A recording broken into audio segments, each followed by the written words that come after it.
எல்லார்கிட்டையும் எல்லாம் இருக்கிறது இல்ல. திருமணமானவங்க திருமண பந்தத்துல மாட்டிக்கிட்டோமே, இதுல இருந்து எப்படி வெளியேறதுன்னு நினைக்கிறாங்க. திருமணம் ஆகாதவங்க சீக்கிரமே திருமணமாகி வாழ்க்கையில செட்டில் ஆகணும்னு நினைக்கிறாங்க. சாதாரணமான பொதுமக்கள் பிரபலமாகணும், பேரும் புகழும் வாங்கணும்னு ஆசைப்படுறாங்க. ஆனா பிரபலமானவங்க தனிமையே சிறந்ததுன்னு அதை நாடி போறாங்க. சிறு பிள்ளைங்களுக்கு நாம எப்படா இளைஞர்களாகி பெரியவங்களா ஆவோம்னு இருக்குது. ஆனா வயதுல மூத்தவங்களோ நாம இன்னும் இளைஞர்களா இருந்திருந்தா எவ்வளவு நல்லா இருந்திருக்கும்னு நினைக்கிறாங்க. ஏழைங்க பணக்காரங்களா ஆறதுக்கான வழிகளை தேடி அலையறாங்க. ஆனா பணக்காரங்களோ பணம் ஈட்டுறப்போ தாங்க இழந்த சமாதானத்தை தேடிக்கிட்டு இருக்காங்க. ஆமாங்க, தூரத்துல இருக்கிற பயிர் எப்பவுமே பசுமையாத்தான் தெரியும். ஆனா நம்ம பயிருக்கு தண்ணி பாய்க்காட்டி அது வளராது.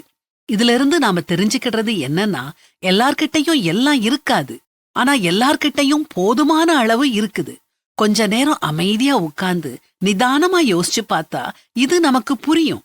கடவுள் நமக்கு எத்தனை நன்மைகள் செஞ்சிருக்காரு. நல்ல குடும்பம், நல்ல நட்பு, படிப்பு, வேலை, சம்பளம், ஆரோக்கியம், இப்படி சொல்லிக்கிட்டே போகலாமே. இந்த நன்மைகளுக்காக நாம தினமும் கடவுளுக்கு நன்றி சொல்லிக்கிட்டே இருக்கணும். அப்படி சொல்லாம நமக்கு கிடைக்காத விஷயங்களை நினைச்சு நாம வருத்தப்பட்டுக்கிட்டோம், குறை சொல்லிக்கிட்டோம், புலம்பிக்கிட்டோம் இருந்தோம்னா நாம ஒரு நாளும் சந்தோஷமா வாழ மாட்டோம்.